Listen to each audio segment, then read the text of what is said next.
Hello, good morning. I am Ramesh Sharma. Today I am going to teach you the second part of the lesson, the midnight visitor. इससे पहले की video में हम इसका पहला part कर चुके हैं और हम देखते हैं कि आगे जो हमारी कहानी है वो कैसे डेवलप होती है और किस प्रकार से जो ओजाबेल डिटेक्टिव है वो उस मैक्स नाम के डिटेक्टिव को किस प्रकार से वो आउटविट करता है, किस प्रकार से उसको पछाड़ता है। देखते हैं इसमें। Ozabel move to an armchair and sat down heavy. अब जो ओजाबेल है वो बिल्कुल रिलैक्स हो जाता है और रिलैक्स वो क्या करता है, वो एक आर्म चेयर को अपनी तरफ मूव करता है और उस पर एकदम धड़ाम से यानी कि हैवीली बड़े जोर से उसके ऊपर बैठ जाता है।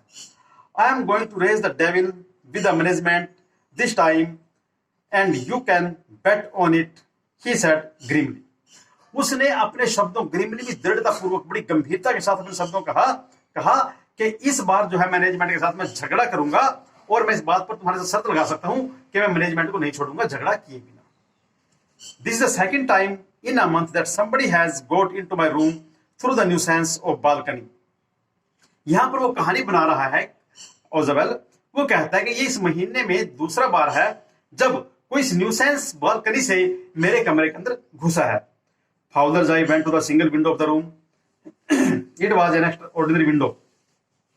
जो फाउलर की आंखें थी वो उस कमरे के अंदर जो एकमात्र विंडो थी उसकी ओर गई।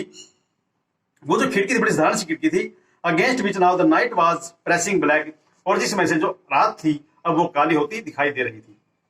Balcony max said with rising inflection. अब देखिए राइजिंग इन्फ्लेक्शन होता है जब आपकी आवाज में आपकी टोन ऊंची नीची होती है, that's called inflection. Max said with rising inflection. Max जो है अपनी आवाज को बढ़ाते हुए कहता है no Apaski I did not know about the balcony. कहता नहीं भाई मुझे बालकनी के बारे में नहीं पता, मैं बालकनी से नहीं आया हूं, मेरे पास तो पास की थी दूसरी चाबी थी वो इस कमरे की, मैंने तो उससे कमरा खोला है। It might have saved me some trouble had I known. काश के मुझे पहले पता होता कि तेरे कमरे के पीछे बालकनी है, मैं क्यों इतनी मेहनत चाबी बनवाने में, मैं तो काफी मुसीबतों से बच जाता भाई, पिछली बालकनी से जाता मैं तो। It is not my balcony, Ozabel said with extreme irritation. बहुत ज्यादा इरिटेट होते हुए ओजबेल कहता है अरे ये बालकनी मेरे कमरे की नहीं है। It belongs to the next apartment, ये जो अगला अपार्टमेंट है उसकी बालकनी है। He glanced explanatory at Fowler, और वो फाउलर की ओर कुछ क्वेश्चन पूछने वाला जो उसको घुरता बोला यू सी ही सेड। उसने कहा देखो this room used to be part of large unit. ये जो कमरा है पहले एक बहुत बड़ी यूनिट हुआ करता था। And next room through the door there, और उस दरवाजे से आगे एक और कमरा था, उस कमरे को लिविंग रूम हुआ करता था वो कमरा। It had balcony which x tends under my window now. इसमें एक बालकनी थी जो अब मेरे कमरे की खिड़की नीचे तक आती है। You can get on to it from the empty room 2 doors down and somebody did last month. और आप इससे एक खाली कमरे में 2 दरवाजे नीचे जा सकते हो, और किसी ने पिछले महीने ऐसे ही किया, कोई पिछले महीने ऐसे ही मेरे कमरे में घुस गया। The management promise to block it off but they haven't. जब मैंने पिछली बार मैनेजमेंट को बात बताई तो मैनेजमेंट ने मेरे साथ प्रोमिस किया था कि उसको ब्लॉक कर देंगे, उसको बंद कर देंगे, लेकिन उन्होंने ऐसा नहीं किया। Max glanced at Fowler who was standing stiffly not far from Ozabel. Max जो है उसने फाउलर की ओर देखा जो कि थोड़ी सी पास ही खड़ा था ओजाबेल के, and waived the gun with the commanding gesture please sit down. और उसने कमांडिंग जेस्चर, जैसे मैंने शरीर से इशारे करना, उसने अपने शरीर से इशारा करते हुए गन को उसकी तरफ करके कहा कृपया नीचे बैठ जाइए। We have a wait of half an hour I think. मुझे लगता है कि हमें करीब आधे घंटे की वेट करनी पड़ेगी। 31 minutes ओजबेल सेड मूडली।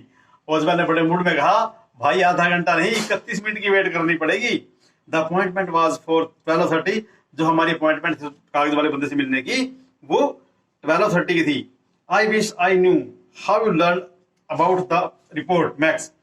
मैक्स मैं जानना चाहता हूं कि किस प्रकार से तुम्हें इस रिपोर्ट के बारे में पता चला। The little spy smiled evilly. मैंने बीक कर दी बड़े दुष्ट तरीके से। वो जो छोटा जासूस था वो बड़े ही बिगड़ तरीके से मुस्कुराया। And we wish we knew how you people got the report. और मैं जानना चाहता हूँ किस प्रकार से तुम लोग ये रिपोर्ट जो प्राप्त कर लेते हो, but no harm has been done, लेकिन अभी कोई नुकसान नहीं हुआ है। I will get it back tonight, what is that, वो जो भी है मैं आज रात इसको प्राप्त कर लूंगा। Who is eight the door, दरवाजे पर कौन है। Fowler jumped at the sudden knocking at the door, Fowler जो है एकदम दरवाजा जब खड़का उसकी ओर गया। ओजाबेल जस्ट स्माइल्ड, और ओजाबेल केवल मुस्कुराया। That will be the police, he said, उसने कहा अरे कौन है, पुलिस ही होगी। I thought that such an important paper as the one we are waiting for should have a little extra protection, क्योंकि कहता है हमारे पास जो पेपर आने वाला है वो काफी इंपॉर्टेंट पेपर है, इसलिए थोड़ी एक्स्ट्रा केयर की जरूरत थी। और मैंने पुलिस को कह दिया था कि आओ और थोड़ी देर बाद मेरा कमरा चेक करते रहना, ताकि सब कुछ ठीक ठाक रहे। Max bit his lip nervously, अब मैक्स ने बड़ा नर्वस होकर अपने होठों को पीटना शुरू कर दिया, अपने होठों को बुदबुदाया। द नॉकिंग वाज रिपीटेड, और जो दरवाजे के ऊपर नॉकिंग थी वो बार बार रिपीट होती जा रही थी। What will you do Max, Ozabel asked, Ozabel ने पूछा मैक्स तुम क्या करोगे अगर दरवाजे के अंदर से कोई भी उत्तर नहीं दिया। अरे वो लोग किसी प्रकार से दरवाजे के अंदर घुस जाएंगे अगर हमने कोई आंसर नहीं दिया। The door is unlocked and they will not hesitate to shoot, और दरवाजा अनलॉक है, खुला है, और वो गोली मारने में हिचकिचाएंगे नहीं, आते गोली मार देंगे। Max face was black with anger as he backed swiftly towards the window, Max का चेहरा गुस्से से तमतमा गया जब वो पीछे खिड़की की ओर जाने लगा। ही swung a leg over the sill, सिल होता है जो खिड़की की वो होती है दहलीज सी, दैट्स कॉल्ड सिल। उसने अपनी जो टांग थी वो सिल के ऊपर से लहराई। Send them away, he warned, उसने चेतावनी दी, उनको भेज दो यहां से। I will wait to on the balcony, और मैं तब तक बालकनी में वेट करता हूं। सेंड देम अवे और I will shoot and take my chances, कहता उनको भेज देना, अदरवाइज मैं गोली मार दूंगा और अपना चांस चुकूंगा नहीं, मैं मौके फायदा उठाऊंगा मैं। The knocking at the door became louder and a voice raised, mister Ozabel, mister Ozabel. दरवाजे पर जो नॉकिंग थी वो और ज्यादा तेज होती चली गई और आवाज कहने लगी मिस्टर ओजबेल, मिस्टर ओजबेल, ऐसे आवाजें आने लगी। Keeping his body twisted so that the gun still covered the fat man and his guest, the man at the window grasped the frame with his free hands to support himself. अब देखिए उसने क्या किया, अपनी body को थोड़ा मोड़ते हुए और गन को उनकी तरफ तानते हुए, ताकि वो उस फाउंडर को और सोजबैन को कवर कर सके, इस प्रकार से गन करते हुए वो खिड़की की तरफ चला गया। उसने खिड़की को जोर से पकड़ दिया।